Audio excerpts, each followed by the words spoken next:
Hello and welcome to this week's episode of the Horse with No Name podcast. This is the final podcast of our Decade in Review series. We've reached the part where we're going to sort of guess the future a little bit and talk about each of our sports real quickly and kind of decide what we like about the program now, some things that maybe they need to fix, and then a bold prediction for each sport, and maybe some LBC predictions as well. So before we get started, I want to mention that we are presented and sponsored by The Grill. You can head on over to The Grill here during Thanksgiving break and grab a nice cheesesteak and some fries and tell them that we sent you. It's always a good time over there at The Grill. So Bob, happy Thanksgiving week. Hey, happy Thanksgiving, Zach. Can you believe that we are at this part of the semester? I cannot. We are working from home now. We're going to be working from our houses till about mid-January. So hence the beautiful flower arrangements and wreaths behind me. This is not my office. So yeah, working from home and looking forward to spending some time with family and making December count so we can get into that second semester while we finish the first semester here. So yeah, it's good. It'll be good. Absolutely. So we want to welcome our guests today. We have two guests today joining us the whole entire podcast today. First is Camryn Horst of the women's lacrosse team, and second is Nate Muckle of the men's soccer team. How are you guys doing today? Hi, good. Thanks for having us. Absolutely. We're looking forward to it, and again, like we talked about a little bit before, this is going to be a good time, and looking forward to having our best guesses. And like we said, hopefully no one remembers this in 10 years, and they can yell out about how the four of us are really, really wrong. Or if we happen to be right, I'll bring it up and make sure that people know that we guessed this in late November 2020. Anyway, so. The both of you are pretty familiar with the athletic department, whether that be playing a sport like both of you do, or working as student workers, or just being around literally all the time. Camryn, I want to start with you. Since you know so many of the ins and outs of athletics, what are some things you think the department does well? Oh, wow. That's a loaded question. Well, mentorship, I think, is a really big thing that the department does well. I see the coaches are always with their athletes and mentoring them in their spiritual walk. But also coaches are always coming to games and supporting other teams. And I think that's really cool too, because you don't usually see that at other schools. So you just see the support and the overwhelming support from all everyone just coming in, and you guys are at every game. So that's always cool. And having you guys support us. So I think the support and the mentorship are really big things that you guys do well. I agree with Camryn with that the coaches put a lot of time and a lot of effort into investing into their players. And I think they do a good job of living out the mission of the athletic department of cultivating Christ-centered relationships that impact others and pursuing excellence in athletics. And I think that all comes together in all the sports teams, and all the athletes have a great connection together and all the teams get along. So I think the coaches are a big part of that, and Pete as well. And you too, Zach, that you guys really make sure that we have a good environment, that we're growing all together as Christ followers. It's excellent. Thank you. That's very nice. And I think that's something we talk about a lot in our department is being at each other's games. And I think we want to. I don't think Pete or anyone has to say, hey, put this on your schedule, the team plays. And I think people are genuinely interested in supporting Tommy or supporting Sherry when it comes to going to games. And even those cold ones in March, Camryn, we'll try to be out there. So no, it's really fun to be supportive and be out there and things like that. One of the questions Bob's going to ask you here in a little while is one of your favorite memories from your sport. One of the things that I want to ask, since you guys are so involved with our athletic department, being a student worker, what's one of your favorite memories maybe when you guys were working, or you were just a fan at a game rather than playing lacrosse or men's soccer? Yeah, so mine would be, I worked the concession stand for basketball games.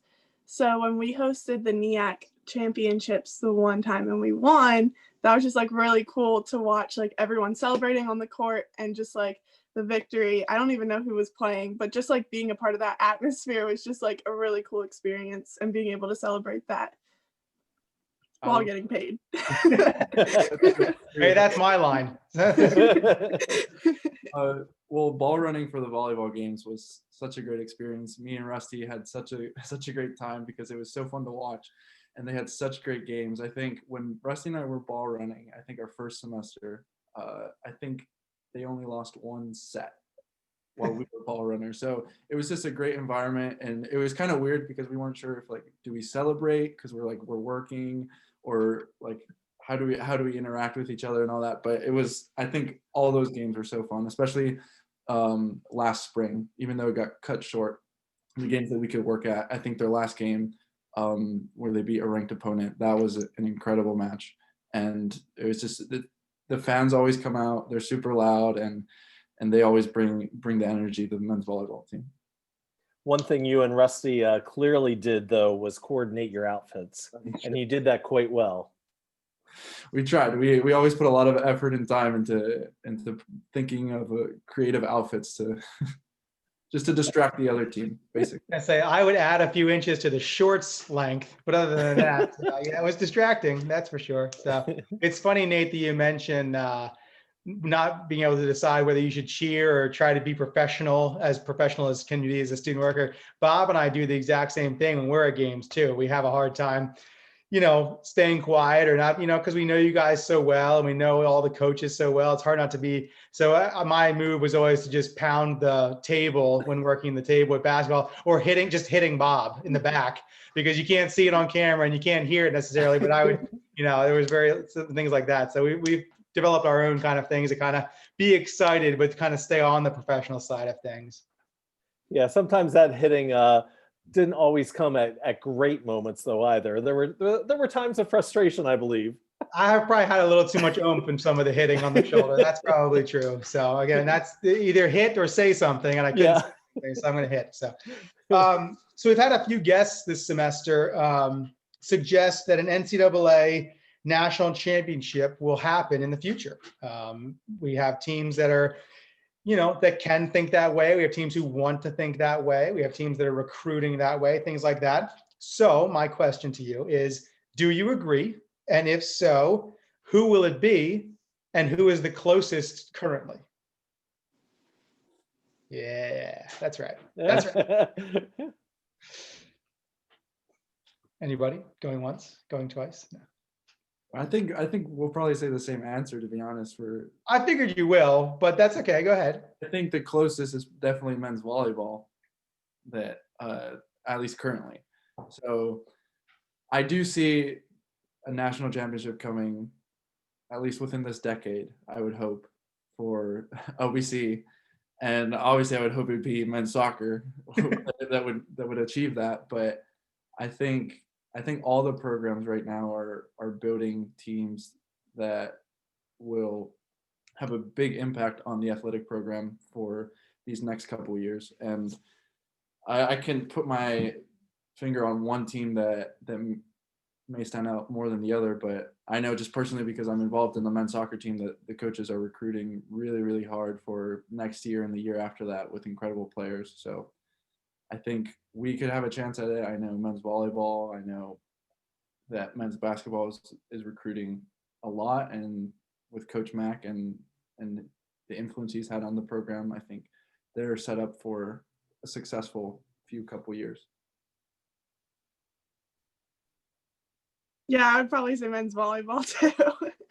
Just because they've been the closest before too, and they've been able to go to the tournament a couple times consistently. So I feel like they're probably the closest so far, but hopefully MEAC championships are coming around the corner for a lot of teams. That's what I would say is really there.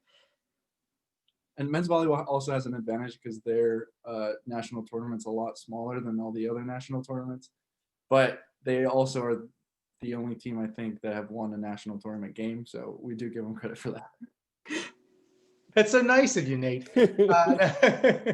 No, you're right, for sure. And I think as the sport grows, you're going to see teams added to that tournament. But you're exactly right. There's not 64 teams invited to that tournament. I think Bob and I have guessed every week. I ought to just look it up eventually. But it's in that 14 to 16 to 18 range of teams that are invited every year. But again, as more teams add men's volleyball, that number should increase. But it's not, a 64 like men's soccer or basketball, things like that. So. Camryn, this one's for you, and then Nate's going to be the same question, so you can prepare for yourself. So for your sport of women's lacrosse, what are some things that are going well for the program right now? And maybe what's a bold prediction for the next decade for women's lacrosse? You're obviously going to be with the team for another 2 years, and obviously your mother is the head coach. Maybe 3 years, maybe 4. You just keep staying with us, Camryn. But you'll be involved with the program at least as a player for another year or two. But what are some things that you think that could happen here over the next decade? Yeah, I'm really excited because we've been recruiting a lot. Coach Horst has done a really good job of bringing in athletes who have played a long time and are skilled. Like we have some incoming freshmen that are really solid, which is really exciting as we're growing the program. I would say bold predictions, making playoffs. That's something that we've always had on our forefront. So next couple of years making playoffs, but also hopefully winning a NEAC championship. I mean, that'd be pretty cool. But as the program keeps going, I think that's something that like playoffs, first thing that we want to make, but then also NEAC championship would be awesome. One thing that I've noticed that the men's soccer team has done really well recently is the culture that we formed. And I know in recent years, these past 3 years, they've done a really good job. We've done a really good job at making sure that that's a priority and that transfers onto the field. It's not just something that happens in the locker room. It's something that's constant. So I'm really proud of the guys for, especially this past semester too, for focusing on that and just helping create a culture that is focused on others and focused on Christ. But a bold prediction, I would say a run in the national tournament, like the NEAC. So winning the NEAC obviously means that you get to play in the national tournament. But I think in these next few years they can win at least one game in the national tournament. Awesome. I don't think either of those are too outlandish of a prediction. I think that they're close to happening. The women's lacrosse team has made the playoffs before, a couple seasons ago, and I think that's something there. And some of those New York teams that we maybe struggle with in the past aren't in the conference anymore. And I mean, we're adding a Maryland school, so that's not great for women's lacrosse in terms of beating a team, but we'll get by. It's okay. So, and obviously men's soccer is so close. I mean, you replay a certain game, certain times. I mean, we could have been in the national tournament the last 2 years. If you a couple plays here or there, and you're talking about back-to-back runs. So again, that obviously didn't happen. We're going to get to that here in a second, but yeah, I absolutely believe that those things can happen that you mentioned. So, Bob, you want to start your line of questioning? Sure. So we want to get to know you guys just a little bit better, and I've got a bunch of questions here that just looking for your quick answers. And you might be like, oh, I can't answer that real fast. Just go for it. Don't waste a lot of time thinking on it. Okay. So I'm going to read the question. Camryn, I'll let you answer first. Nate, you go right after when she's done. All right. So what year are you at LBC? I'm a senior. Junior. And what is your major? Health and physical education. Criminal justice. And what sport are you guys playing? I think we already said it, but we'll make sure that everybody knows. Women's lacrosse. Men's soccer. And how old were you when you began playing your sport? I was a junior in high school.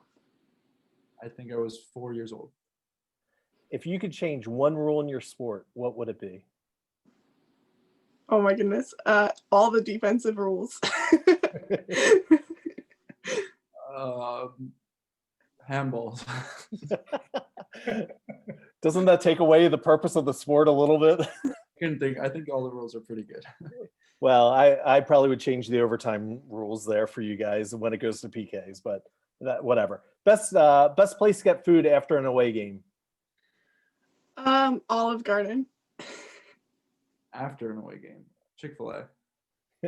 Zach, you nailed that one. Yeah, thank you. Best teammate you've ever had? Megan. Joel Hughes.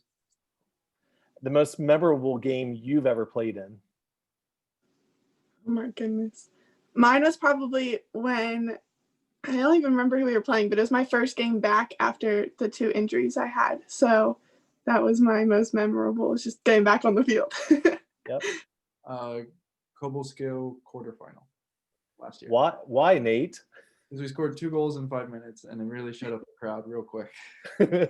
And who scored one of those goals? Rama. And who scored the other? I did. Oh, right. As someone who watched that game, it did not shut up the crowd, which was the greatest part. So sorry, go ahead. When is the next time that your team is going to win a NEAC championship? I would say 4 years. Next year. Next year. If you coach one day, what is one thing you will definitely do as a coach? Mentorship, I think, is something that I've really learned from LVC, just like focusing on the player as a whole, because that will then transfer on the field, not just like them as a physical athlete, but them as a whole athlete. I would say invest time in players off the field. What is the best dorm on campus?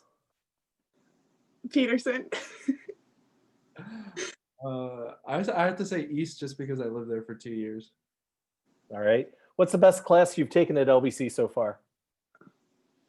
I'm in Christianity and culture right now, and I'm really enjoying that class because it's like direct application into life. I loved OT2 probably. Okay. What is one little known fact about yourself? I am obsessed with coffee.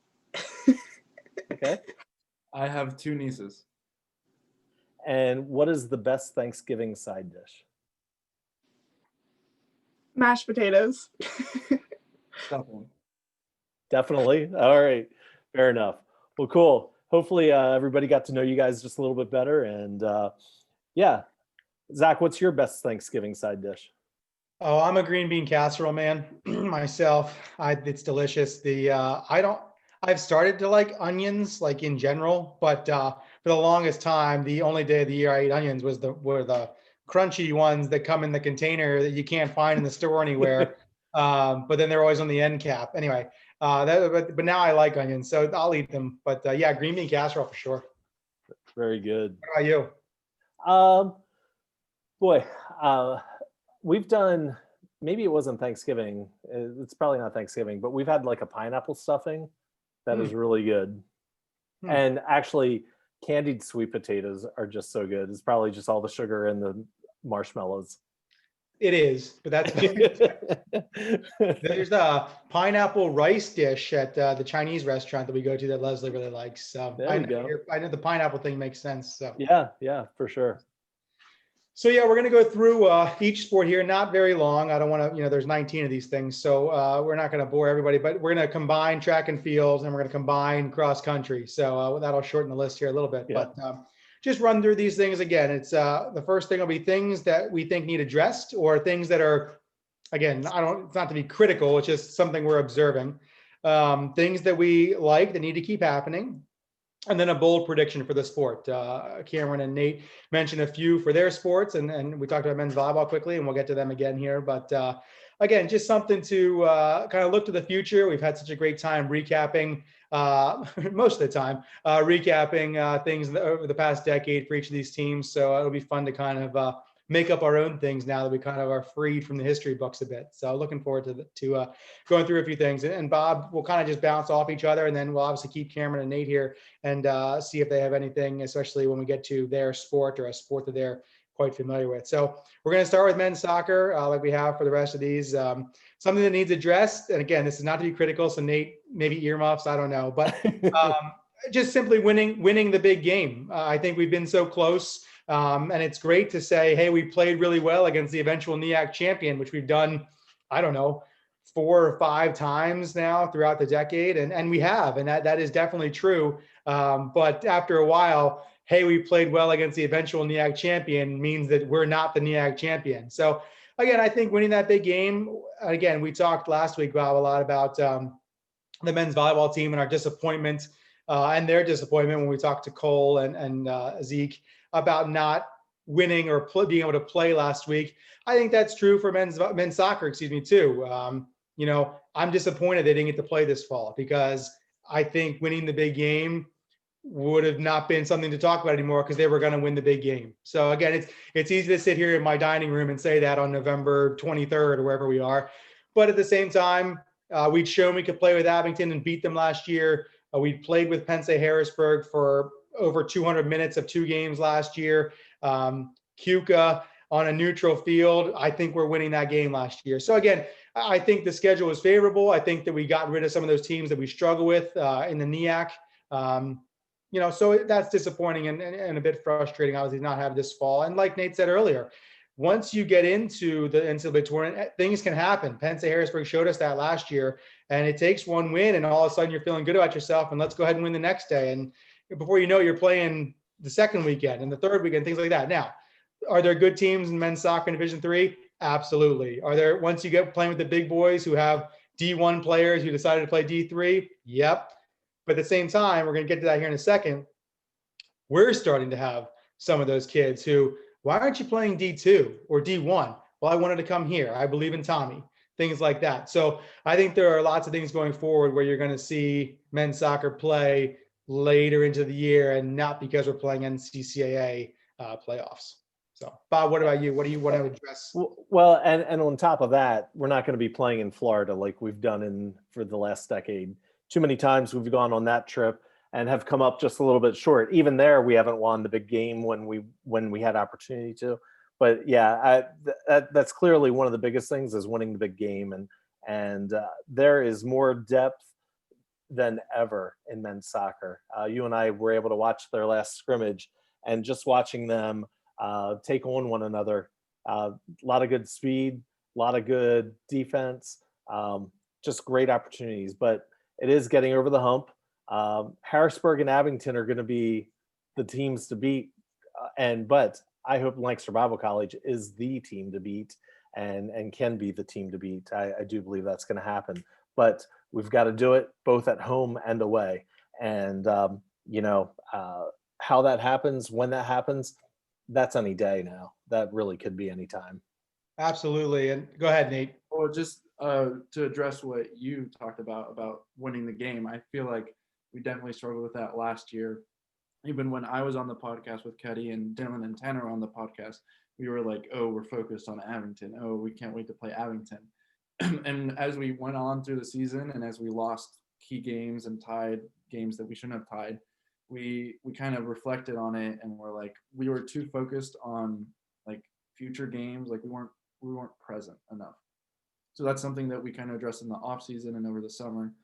And we talked about a lot with coaches, how like, what can we do as a team that reflects more of what we want to do? Not about just winning. We're not about winning one game or winning all these things. It's more than that. It's about being our best. So that's something that a topic we kind of struggled with last season, but we kind of addressed in the summer and this season in the fall.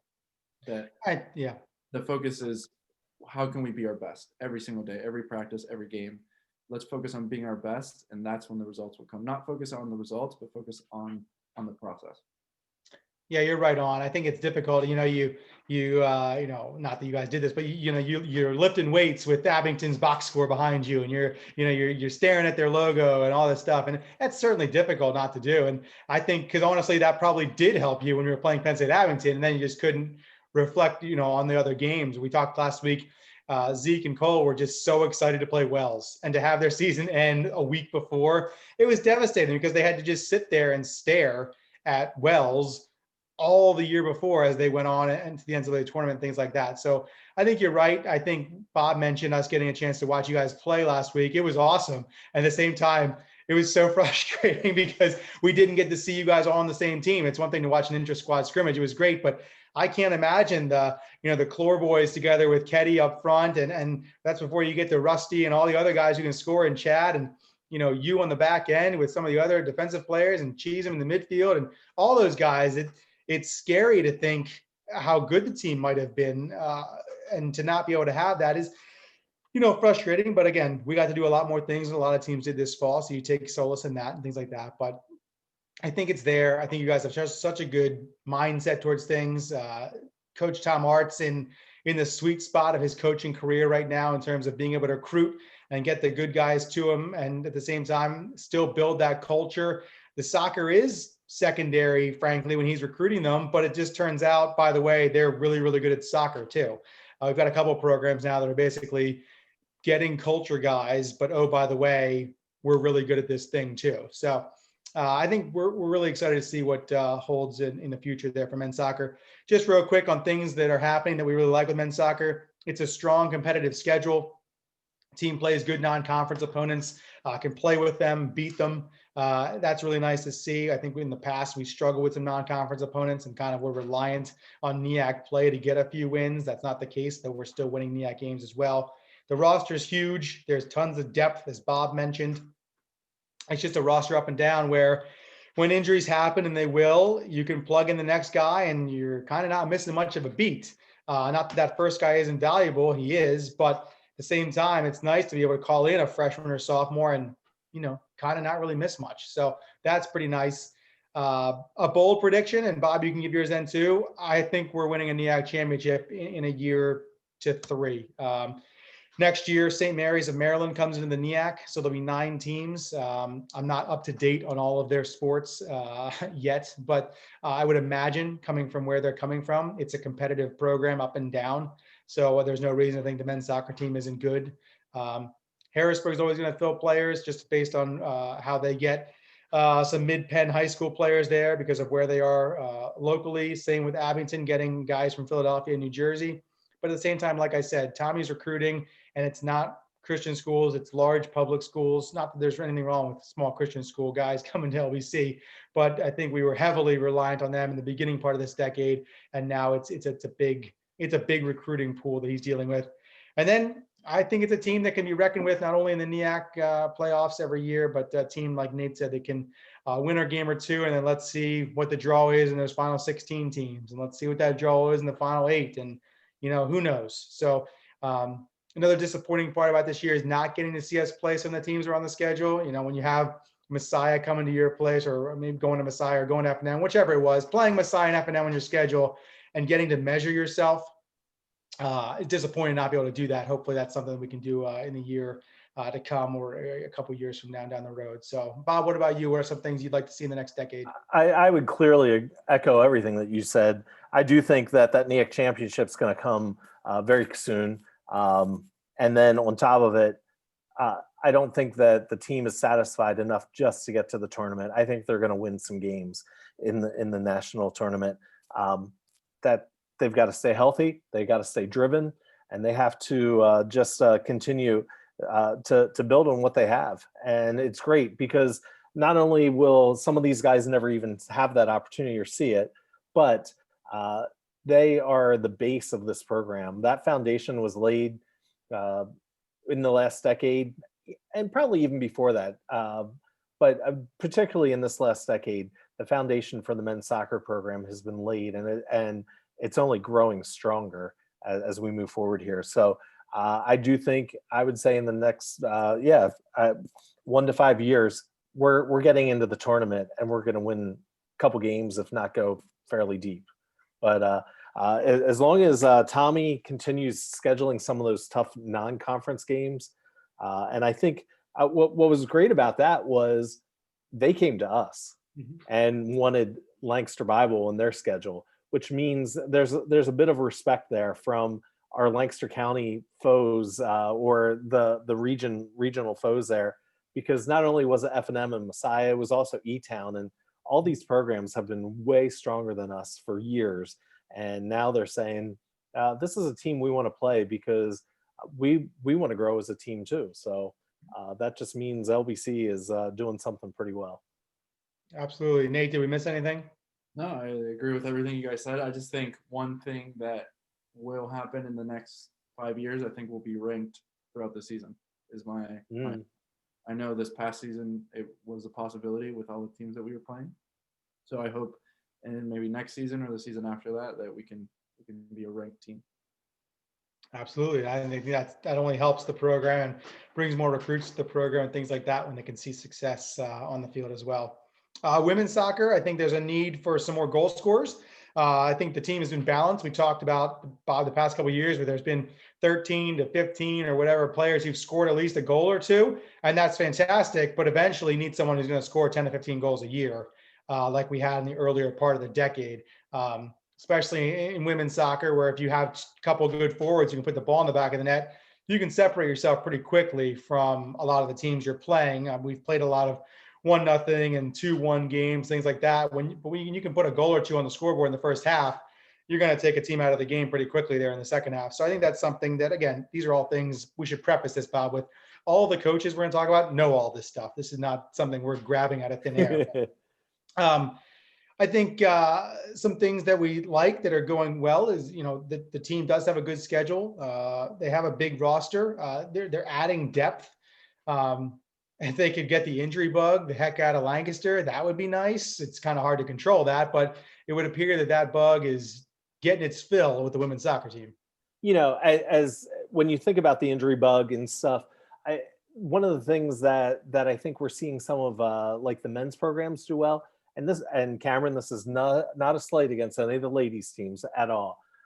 It probably is the amount of time and energy that is put in the off season and the strength and conditioning that across the board for men and women, I think is going to be helpful. You can't stop a foot from turning the wrong way and getting planted wrong on a field. There's just nothing that you can do.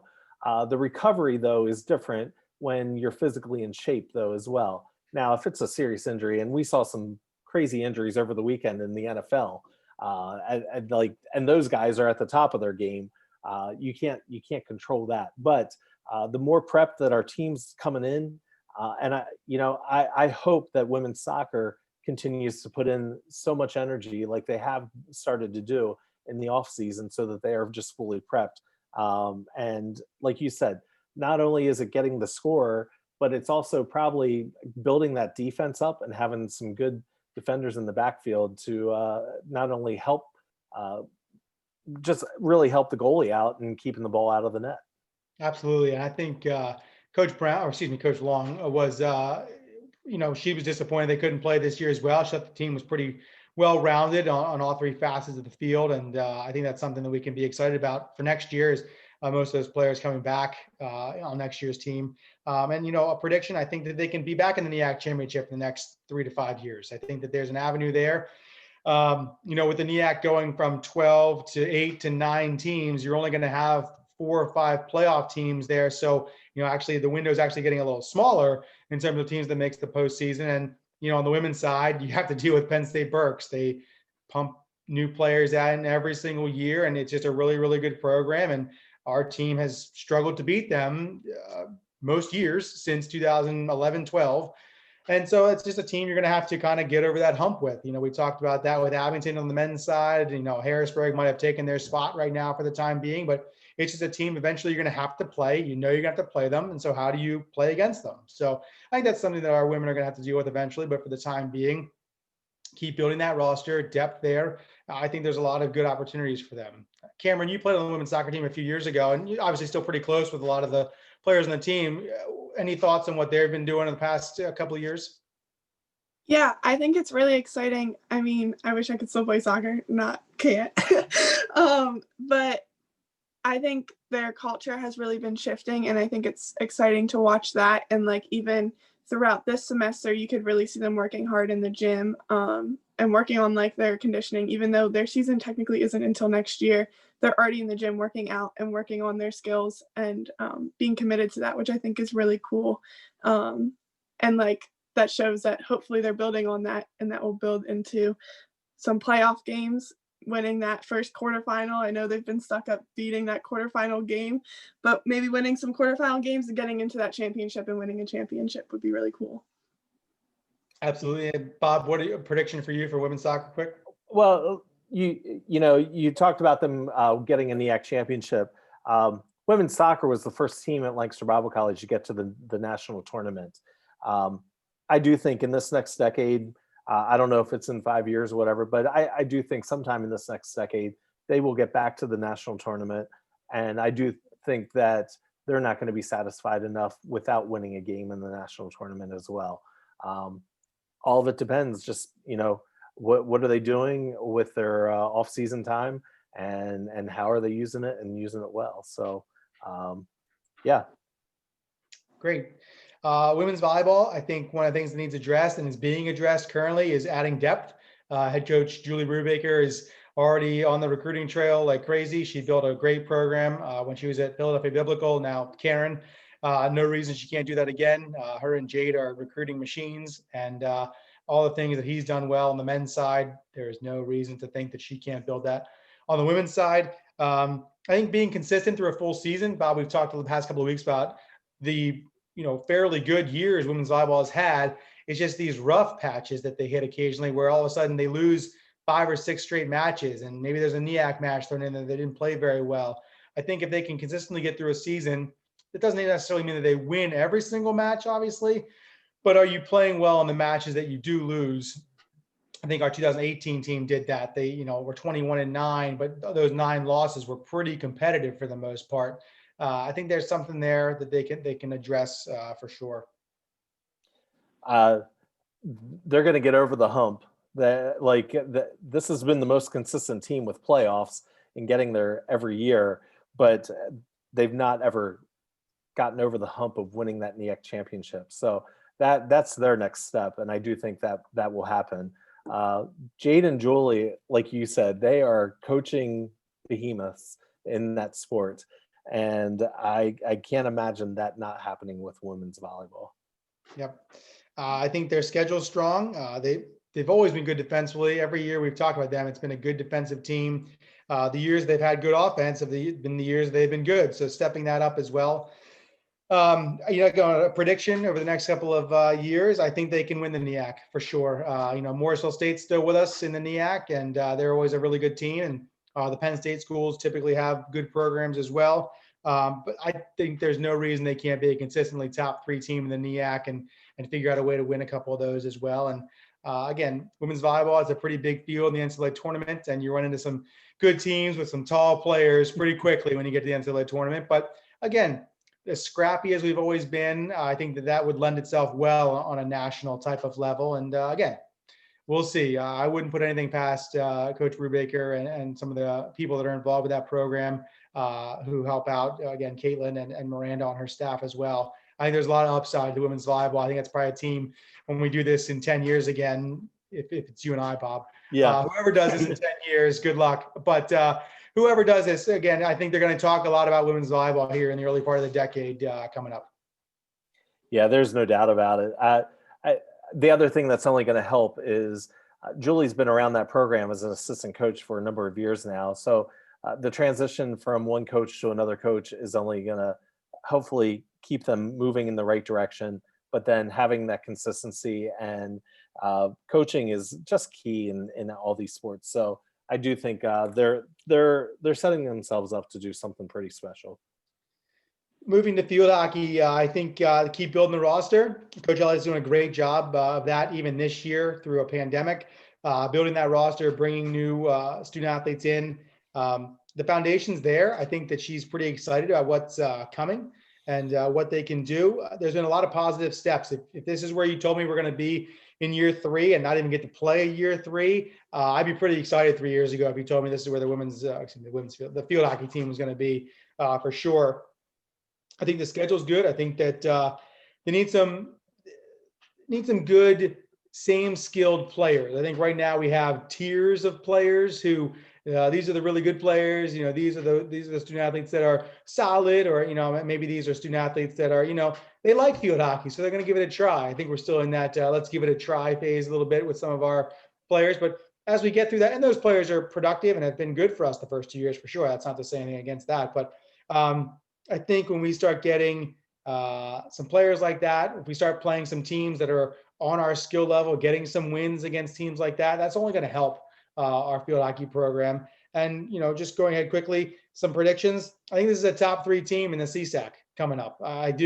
I think that conference is okay at field hockey, but I think we were competitive some games this year. And Coach Elliott would probably tell you that we're still 2 or 3 or 4 players short of where she wants to be. So if we're competitive in a couple of those games, I think that only lends itself to helping quickly. And with where Lancaster Bible College is located and the field hockey that's located around at the high school level of Lancaster Bible College, 1 or 2 players, if you get the right 1 or 2 players, you can turn your program around quick.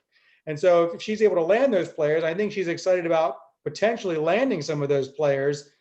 Again, this program can get turned around quicker than probably most programs that we have here at LBC.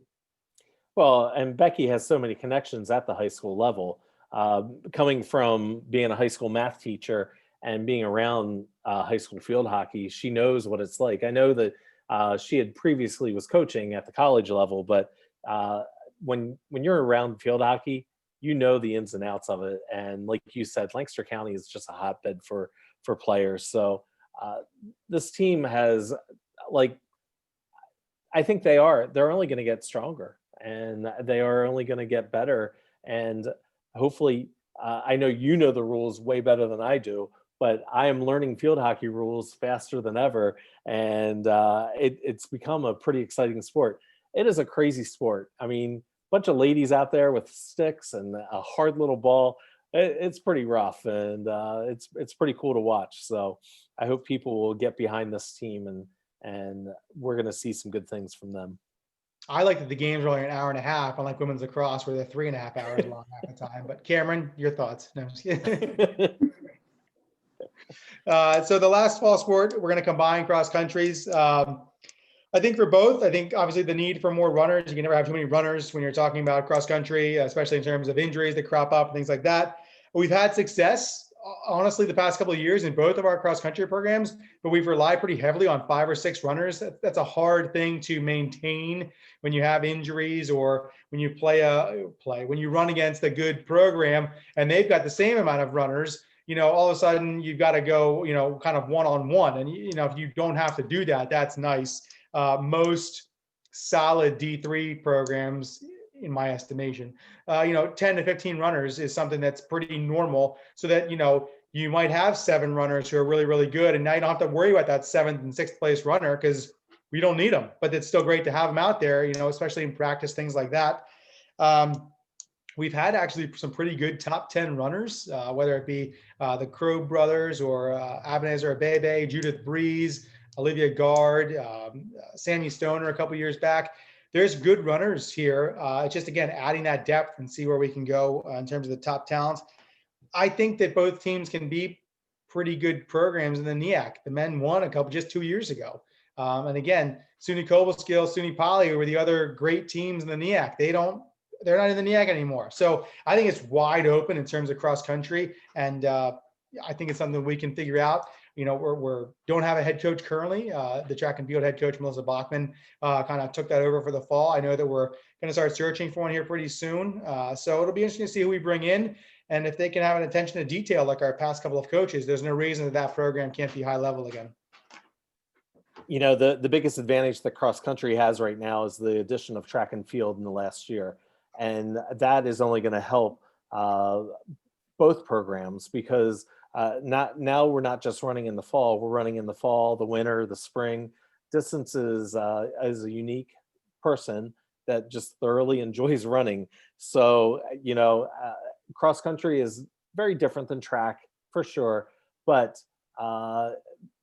there's a lot more motivation when you have other reasons to run too. Well, it's been great to have the chance to be able to run 3 seasons, and just it makes you stronger for each sport, whether it be cross country or indoor, outdoor track, things like that. Moving to the winter, I'll try to do this as quick as we can here. Men's basketball, I think continuing to recruit top talent. Coach Mack in his 2nd year, he's added depth. We have some game changers. Let's see if we can add a few more game changers. And we went to the NEAC final, and you talk to certain people, we're a possession away from winning the NEAC final last year, and who the heck knows what goes on then. So, that's a pretty cool thing to kind of build upon. We've been a top team in the NEAC for 5, 6, 7 years now. I think people kind of know what's going on, and Coach Mack's only going to make that even stronger. We're competitive most nights against every opponent. There's been certain times where we've, had a stinker here and there, but I think we're competitive against most programs that we play in and out of the NEAC. And the guys continue to buy into Coach Mack. I think it's easy to play when you believe in your coach, just like, Camryn and Nate have said earlier about their respective coaches. And, I think it's the same thing for our men's basketball guys. They trust Coach Mack. They believe in Coach Mack, and he brings the best out of them so far. So we're looking forward to seeing that. I think they can win the NEAC the next 2 years. I don't see any reason that's not a thing. Penza Harrisburg is really, really good. They have young players. St. Mary's, again, like I said, is going to be pretty good. Morrisville State's always up there as well. But our guys seem to find a way to win in late February. I'm not sure what that is, but it seems to be transcending coaches, transcending players. Just seems like that's the time of the year when our guys step up and we win some games we're maybe not even supposed to win, and all of a sudden you're in the NEAC final. So I think they can get there. And again, I think they're ready to win a NEAC, or excuse me, an NCAA game. We were so close in the middle part of the decade, and I think we can get back to that for sure. Yeah, as Nate talked about earlier, men's volleyball has done that. That field is not 64 teams though either. And so once you get to the Division III tournament for men's basketball, it's pretty deep. And the weakest team is probably some of our strongest teams in the NEAC. There's no doubt about it. So, but do I think they can win a Division III game? Absolutely. And I do think that's going to happen probably in the next 5 years. I think you're right on. I think you're right on. I think it's a program that's getting ready to really be good, just like they have been. I think there's some stability there with Coach Mack, and looking forward to see what they can do. Women's basketball, they're rebuilding the roster. It's on the fly. Head coach Joy Tharrington knows that's we hired her. That was the first question when we interviewed her. Said, hey, just the roster needs some depth added to it. She's just the person to do that. Unbelievable with the ladies already. I think some things that we like, they play well together. Even last year, hit a rough patch there, and all of a sudden won 9 straight games. They've had good leadership at the student athlete level. They've had good leadership, at the top of the program. I think they can play with everybody. And like we've talked about a couple of times already, there's no more SUNY Poly. We don't have to play them anymore to win the NEAC. Penn State Harrisburg is good. Penn State Abington has some good teams in there as well. There's definitely still some good teams in the NEAC for sure. But I think that's a conference that's pretty wide open again in terms of women's basketball. And you know what? I'm excited for them under Coach Tharrington. I think they can be a team that wins the NEAC in 3 to 5 years based on recruiting and how things shake out. We always play well at home, and can we win a couple road games and secure a spot to host some things again? I think we can. And who knows where the team can go. This team, what's great is we've not even seen them play under Coach Joy, and you just have a confidence that just is exuding from her, and that's going across all women's sports too. I think all the ladies are buying into their coaches and their coaches well, and understanding that it is time to really step up and do that. If she can get a depth to her team, there's no stopping where they can go. We saw that early in the 2010s here, where they did get to the national tournament and stuff. And the biggest lack that they had was just even roster at that point too. So if we can rebuild this roster or even get the roster so that it's not just 6 players or 7 players, that you're going 8, 9, 10 deep, what a difference that's going to make. And that's going to be a real exciting time for women's basketball. I think the sky is the limit, but I'm going to agree with you that I think it may be 3 to 5 years till we see that fully take place. That doesn't mean that we're not going to be in playoffs and be a part of it, but to win the NEAC again, they're going to have to do their work and do it well. Camryn, your mom's office is in the weight room, or the weight room's in your mom's office. I'm not, whichever way you want to say it is fine. And I know Coach Tharrington has been there a decent amount, whether it be coverage for the weight room or working out herself. Have you had a chance to talk with her? And I would have to imagine that her confidence and the way she carries herself just kind of bleeds into other people as well, whether they're on the roster or not. Yeah, no, I've been able to talk to her a couple times, whether she was like working out in there too. She's crazy. But yeah, she's very confident in her girls, and you can see that she's already connecting with them on a personal level and challenging them through that, which is really cool to see as she just started this year. But yeah, I'm excited to see what they're going to do. We have a couple of lacrosse players on the basketball team, so that's like cool to see that they're being impacted by their coach in that way. But yeah, she's very confident, and every time I've talked to her, she just is like very positive, and it's cool to have that change and shift of focus.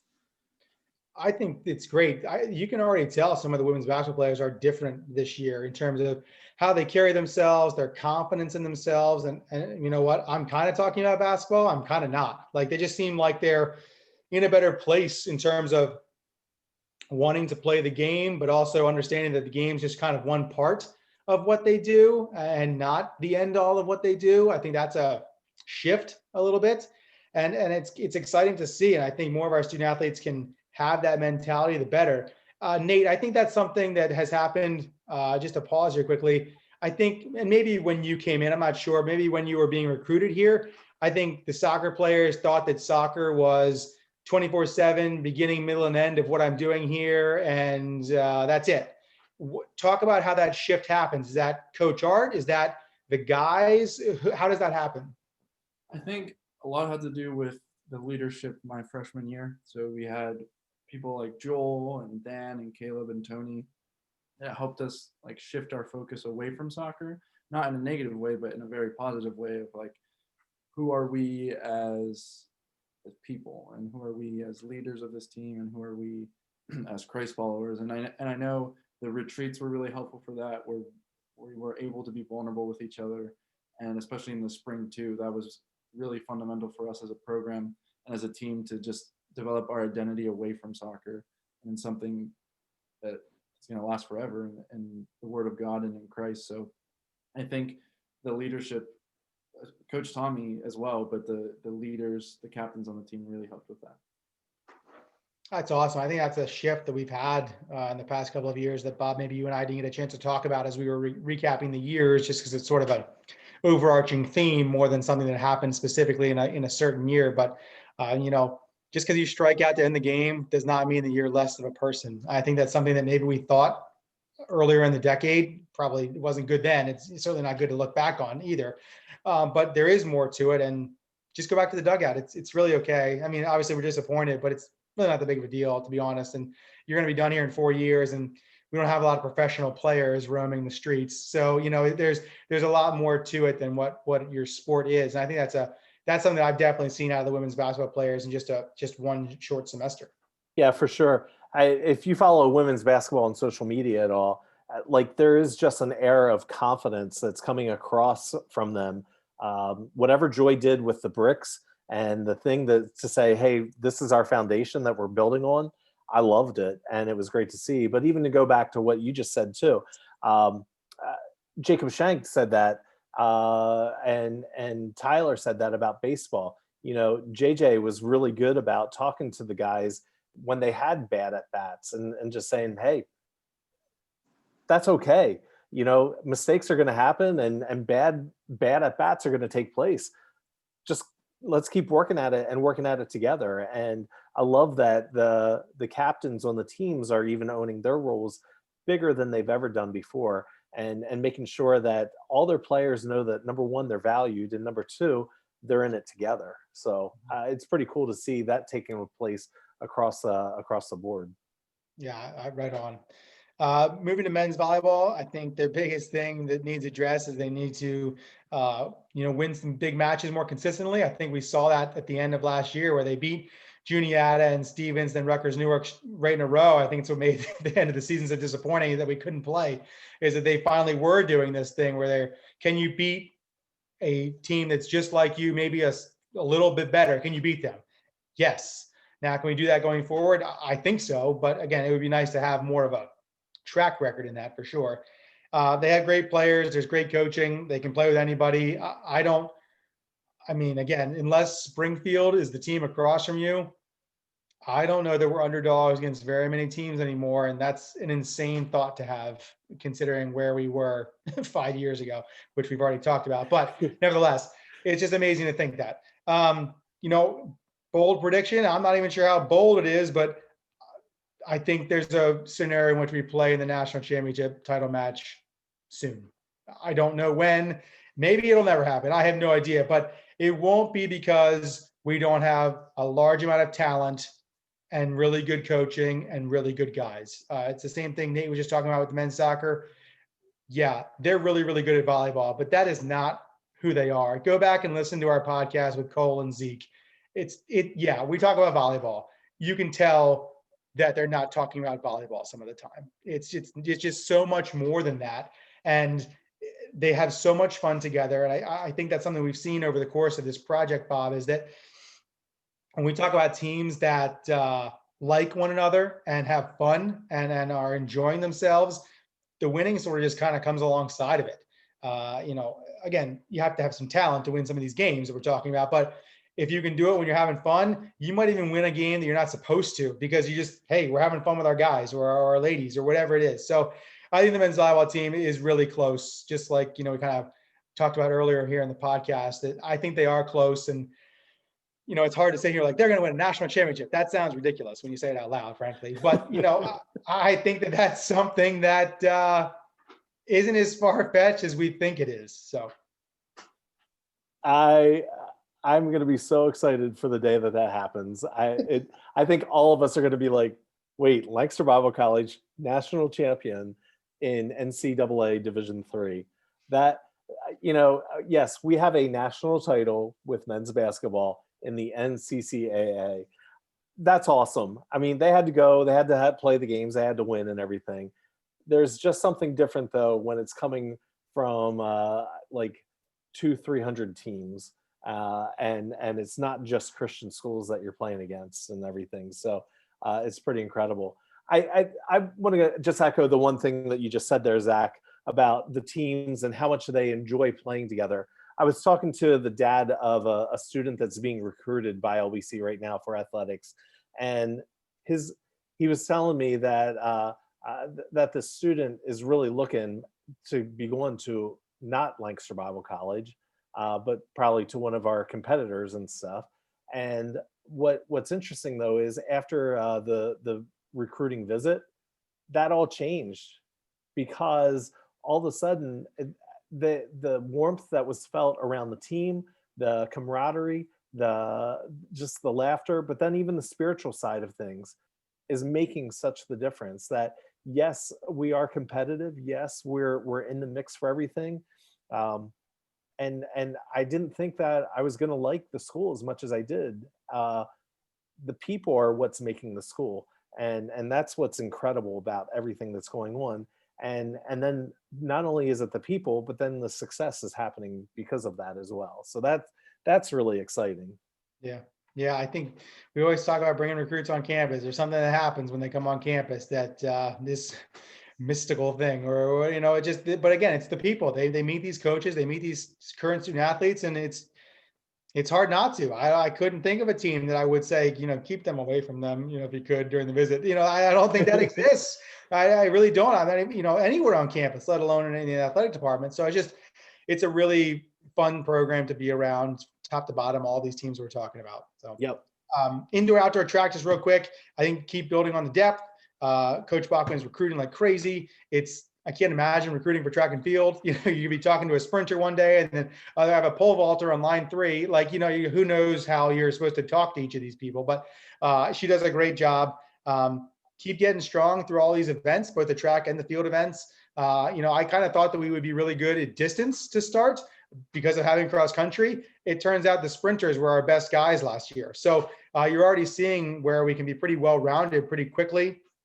And I think we can have some runners who win NCCAA and NCAA Division III events. I think, we saw Elijah Herb get 5th last year in indoors at the NCCAA, and it's our first year, and he played volleyball half the year. So he wasn't even training, and he got 5th in the 60-meter hurdles. So I think that there's lots of good things coming for our indoor and outdoor track and field teams.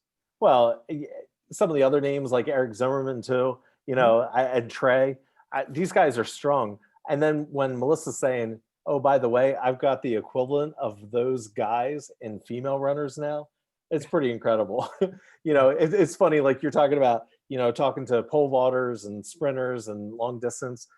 Then you got throwers too, which is a whole different breed of people as well. It's incredible to see some of that. And Melissa is just so good at making the student cared for, and we're going to see track and field get some stuff done. Yeah, right on. Spring, quickly, baseball, keep adding to the pitching depth and winning some big games in the regular season. I think they suffer from men's soccer syndrome, as Nate called it earlier, or maybe I should call it. He described, but they see Penn State Berks on the schedule and they have this tunnel vision, like Penn State Berks, and rightfully so. The rivalry is pretty strong, although they've beaten us enough times. I'm not sure on the rivalry part, but we get excited to play Penn State Berks. But it's one thing to be excited, but then can you beat them? And we struggle with that, frankly. And Frank knows that and things like that. But I think we're getting there. The guys are coming around. from the JJ Sanchez's, and you know, Jacob and Tyler didn't talk about themselves obviously on the podcast, but those are two huge guys the past 5 years in terms of changing the culture on the baseball team, is Tyler Greenlee and Jacob Shank. And that has bled to guys who are currently on the roster and are teaching the new guys those types of things. It's a great hitting team. It's a great coached team. Things are coming for the baseball program. I think that hopefully we can play a spring season and have some baseball games this year. I think that's a team that we need to be on the lookout for a little bit. I'm not predicting a NEAC championship this year, just positive steps in the right direction. And I think they can win the NEAC in the next 3 to 5 years and keep building on that foundation. I think it's an exciting team to kind of get in on the ground floor with right now. If you're not familiar with the LBC baseball team, I think this is a good time to get familiar with the LBC baseball team. Sure. The biggest add that, and you already said it, is they need to keep adding pitching. And that would be the case no matter what, whether they were an excellent team already or a growing team that we see that they are currently. The more pitching that we have, the greater the bullpen. That I think that's every Division III baseball team program's problem. You know, that's not just new to LBC. You go anywhere, you need those guys that are able to throw the ball and throw consistently, throwing strikes, getting the mix in there. And I think Coach Frank is doing a good job of trying to find those guys and getting the right fit for the team here. Baseball is going to come around. There is a lot of drive to get that NEAC win.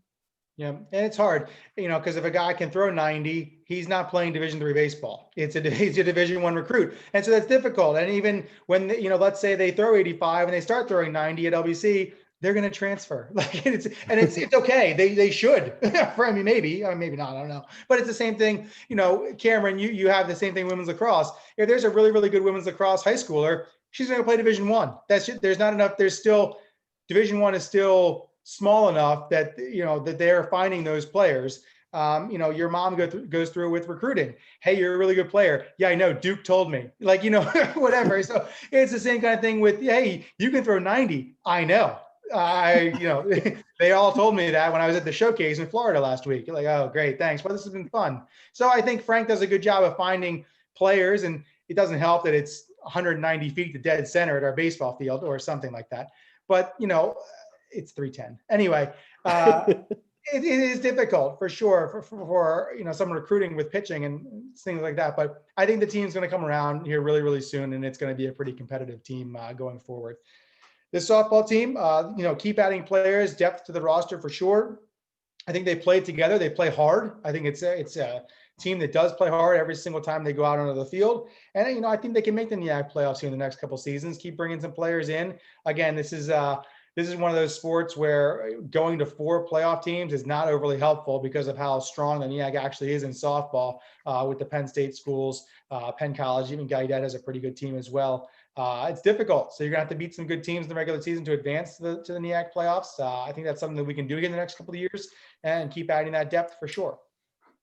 Yeah, softball, hey, honestly, the way that they can move is up. And, you know, you're seeing a lot more camaraderie on this team right now, and interest in wanting to see the team. And they're not going to be satisfied without getting the playoffs and winning the playoff games. So we're going to see it happen. It's going to come around.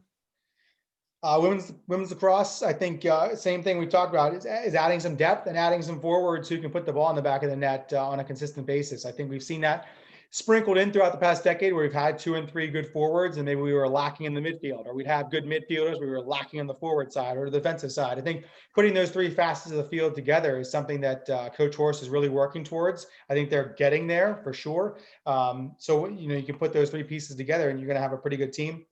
They play well, they're consistent. I think there's way more understanding, obviously, of what they're trying to do now than even 4 or 5 years ago in terms of the product on the field. It's always been a well-coached, off the field family group. That's Sherry's best quality. I think they can be a top 4 team in the NEAC very quickly. And, you know, and if things break the right way, just like Camryn said, I think this is a team that can win the NEAC based upon something that happens, or, you know, even not. I think it's a team that can play on the road. I don't think they care where they play. They just want to play. And I don't think they need to be at LBC to win games and to play hard. And I think that's a team that travels well, actually. So. Yeah, lacrosse is. We got to see some of those changes last year, and it was great that they got to play some games before the season was over. Who knows what could have happened before the end of the season last year? And I think that there is a strong commitment. These ladies love to be together. They are working out together. I don't know how many social media posts of Bible studies together I've seen them doing on campus, which is awesome because that means they really do care for one another, and it is truly a team effort. Camryn, what do you think? Yeah, I think it's really exciting because I feel like a lot of teams will just like fly under the radar. So when we like click and we get it, I mean, last year we were so close to clicking and then Corona. So I'm excited to see that happen because I feel like the NEAC's shifting around a little bit and we've had some teams leave. So I think in the next couple of years, we have a really good spot to be able to like cultivate that and challenge some really good teams like Morrisville up there. You know, I think Sherry's biggest ability that she's going to have to do is continue to bring in some skill players too. You know, it's one thing to have ladies that really want to be a part of the team, and there's no lack of that. But now bringing in just continued more skilled players, that's only going to enhance this team and make them successful. Men's and women's tennis, we'll just quickly do them separate. Men's tennis, it'd be nice to have 7 to 10 players. I know head coach Rod Bachman agrees, but when you can have those challenge matches in practice and really have a strong 6 or 7 guys who go out there and play, that's only going to help the program. That being said, the team has bought into Coach Bachman so much. We just talked about his wife Melissa with track and field. I mean, they just love him. I got a chance to practice with the men's and women's tennis team here in the fall. They had like a little fall tennis league.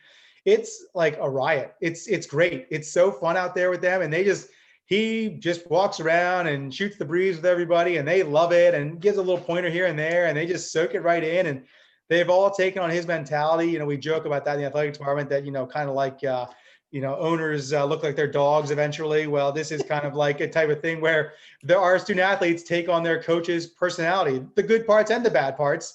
But when it's the good parts, it's fantastic and it's amazing. I'm not sure if you want that many rods walking around, but they're all great and they all love him. And it's just so fun to watch and so fun to see. I think the men can win the NEAC again here coming up, just like they did a couple years ago.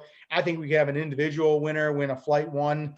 Or any of the flights, frankly. And same thing on the women's side. I think that we've had people win Flight 1 championships. I don't see any reason why we can't have that again. It's going to be a good conference for tennis when St. Mary's comes in. Penn State Harrisburg's fantastic, but there's no reason that they can't do it. And they believe in one another and they're just excited to play. And Bob, like you said about women's lacrosse, okay, you're excited to play. You like your coach. Great. Now let's see your serve. Let's see you play on the court and things like that. But I think this team can do that. Well, and the more dedicated the coach is, like Rod is to it, the more that he can be actually out talking to high school tennis players and finding those players that are actually really good at the sport other than the casual hitting around. And, and Rod has done that. I mean, there are definitely some players on the team, but you need more than 2 or 3. You need an entire team of them. And you do need those other players that are going to be great to get the good players stronger.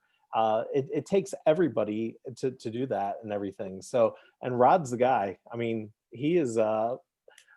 There is nobody that sees the glass half full more than Rod Bachman. Oh, it's all full. It's not half full. It's full. It's great. He's the best. He's just the best in our department. Last one, men's golf.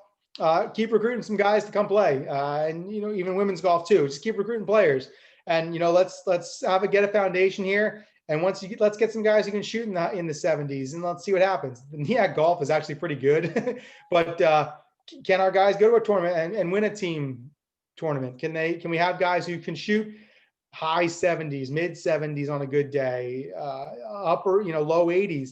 When you have that, you start doing the math. I mean, it's amazing. Obviously, a lot of these sports, but it's based on math in golf. What's the score? And then you add them together. It's the same thing as cross country. Where did you finish? So same kind of thing here with golf. Can you get 3 or 4 guys to have a good day on the same day? I think that's the biggest thing. And that lends itself to the consistency question. Hey, I can shoot 75. Great. Can you do it Thursday when we have a match? And can you do it Thursday? So we need guys who can shoot those scores more often than not. I think that's something that we're going to get to here pretty soon. Got guys who want to play, got guys who have some experience now rather than I played golf once or twice. Okay, great. It's guys who are, ready to shoot in that low 80s. And let's see what the weather is. I can get you to 75, 73, something like that. And that, let's see where it goes.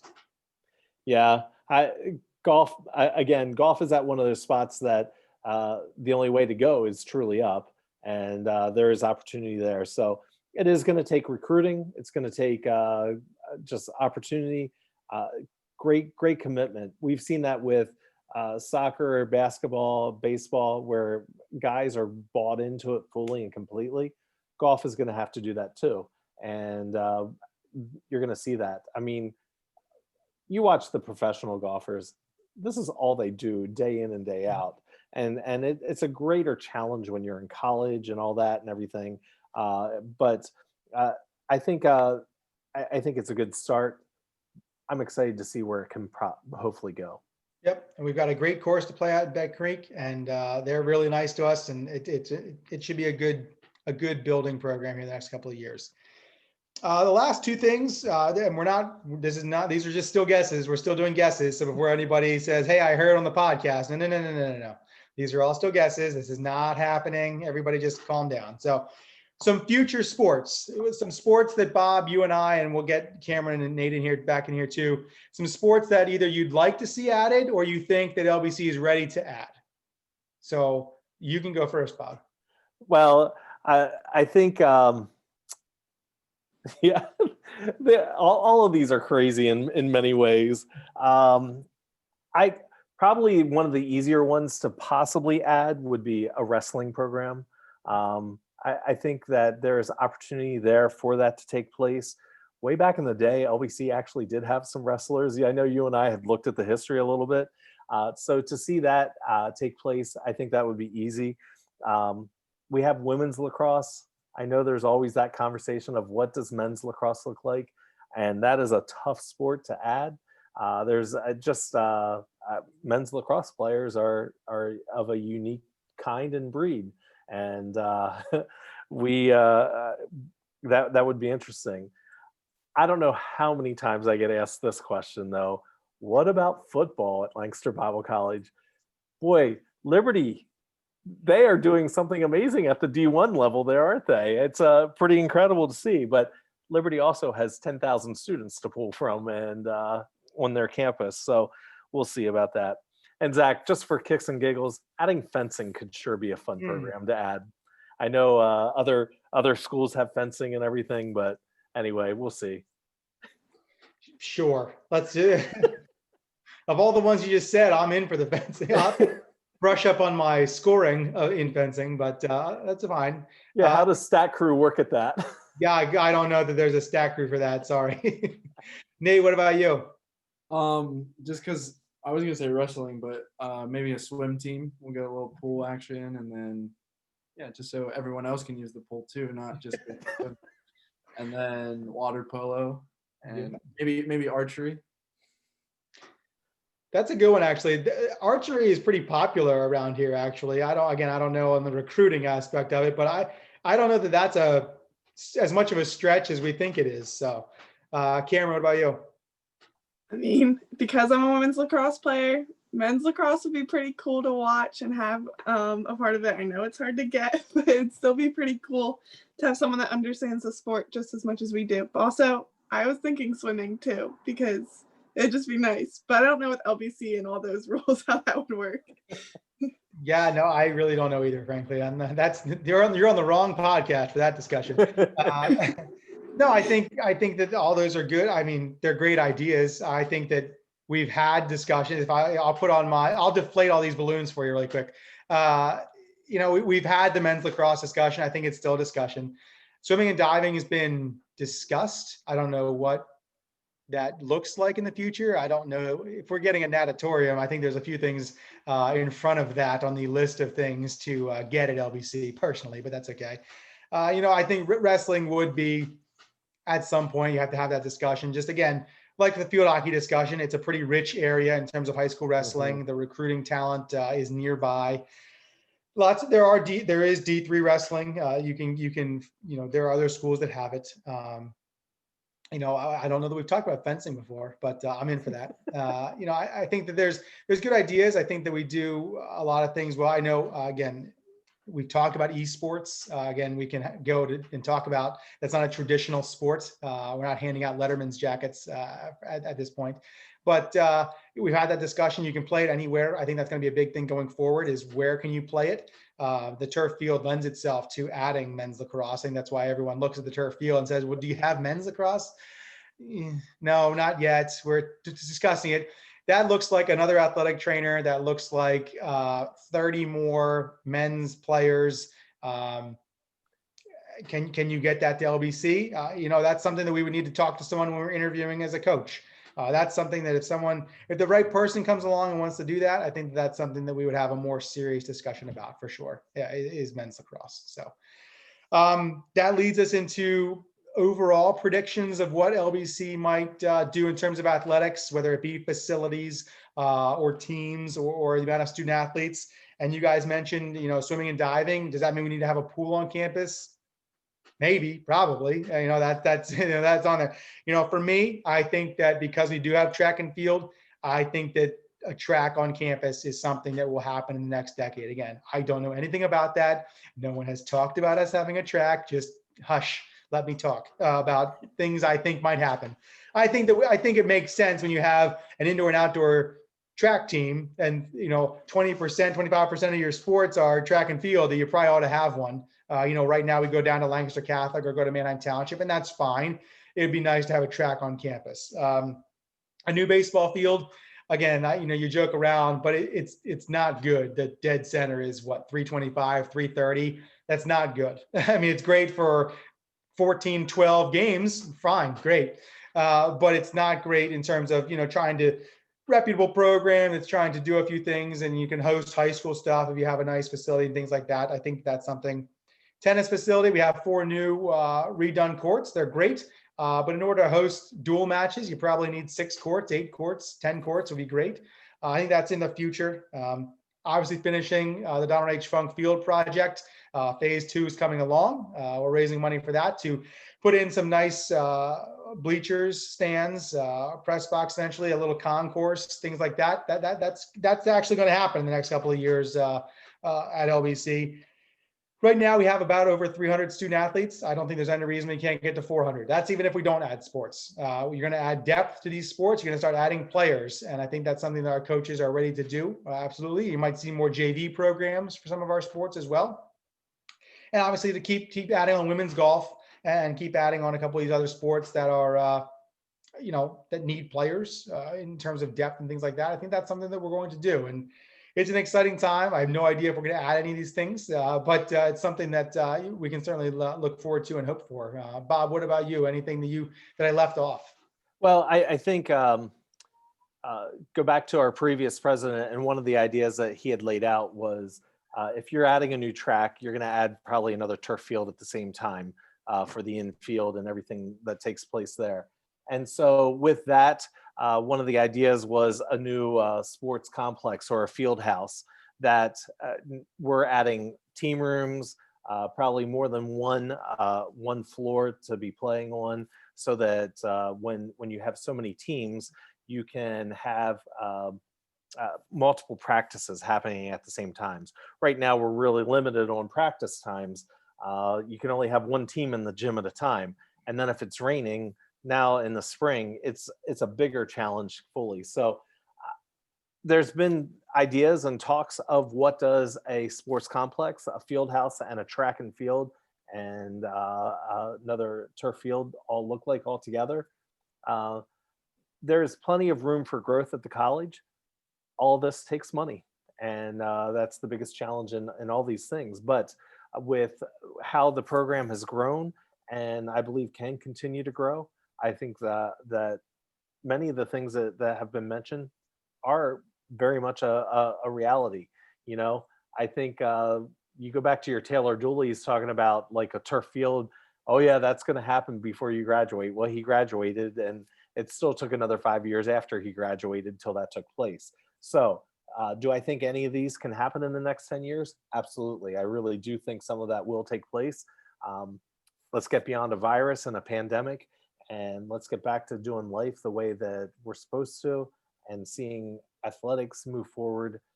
You talked about the growth of student athletes. I do think that's going to happen. And if that's going to happen, it's going to take more full-time coaches. And I think that we're going to see that take place as well.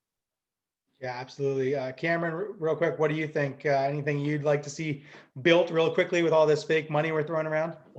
Yeah, I mean, if we have all this money, a nice like weight room that overlooked the turf field, that'd be pretty cool. Spoken like someone whose mother's office is in the weight room. Good job. Good job. Great. No, but you're right on. I think that's one thing that's a great recruiting tool. I think that's something we talked about with the turf field is, what can we add here to have, can you have meetings here? Could you have graduation here? Could you have concerts here? I think that's, again, just one more thing to walk that prospective student athlete around and show them. And while we don't necessarily value wholeheartedly what a facility can do, we believe in the mentorship that you spoke about and the life on life that Nate talks about with our programs. But if we can also show you that weight room or that meeting room that overlooks and here's your individual sports locker room, yeah, we're in for that too. Don't worry. Nate, what do you think? I think, as you mentioned, the stadium project being completed, that would be great within the next 2 years. And then more team rooms. It's just sometimes a little bit of a hassle when you have to share a team room with 3 other sports. So that'd be nice. And then a gym obviously would be great to have. Nate's being very nice. It's a little more than a hassle to share locker room space, especially when there's 40 men's soccer players. Now there's 25 men's basketball players, and everyone can enjoy October together. It's not fun, and it's certainly something that we're looking to do way more in the short term than the long term at LBC. So, Bob, anything to wrap up? Zach, it's been quite the ride here to look back at the past and dream about the future, and pretty exciting to see what Lancaster Bible College Athletics has been able to accomplish. And I'm excited for the future. We have a lot to look forward to. Boy, if we can get out of this year and start moving forward again, I know. And the good news is, it's not just Lancaster Bible College dealing with this.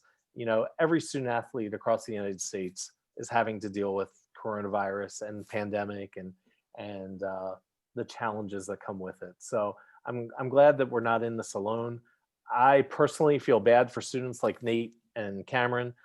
This is not how their seasons and years were supposed to go, but I'm so impressed with how our student athletes have responded to it, and they've embraced it. They have continued to work hard. They care for one another, and these are exciting days and times. And I'm hoping that this becomes just that little speed bump in the program of being able to play sports. Absolutely. I think this has been a great project. I've enjoyed talking with you every week about all of our past endeavors and looking back on some of the things that you and I have remembered. And then people have jogged our memory on a few things as well. When we've talked to them, I've enjoyed that as well. So this has been really a lot of fun. It's everything I thought it was going to be and a lot more during this semester where we needed some content, and we sure got some content. So that's really exciting. And I think a lot of people have been excited to be a part of the project and just listen to it and read about it on our website as well. So that's going to do it for this series, this Reliving the Decade, our Decade in Review project. Probably back in December with a podcast or two and just kind of talk about LBC and what next semester hopefully looks like. Unfortunately, that's a lot of predictions and projections too, unfortunately, at this point. But maybe here in the next couple of weeks, we'll have a few more some hard news we can talk about and try to get ready for the spring. So I want to thank Camryn and Nate for being a part of this last podcast for the series, and looking forward to getting back to normal here in the next couple of weeks in terms of what we can start talking about maybe for the spring, and then obviously talking about LBC athletics as much as we possibly can. So thanks everybody. I hope everybody has a happy Thanksgiving. Make sure you get your mashed potatoes and sweet potatoes and green bean casserole, and we'll work on the rest. So thanks again to everybody, and go Chargers, go. Thanks, guys.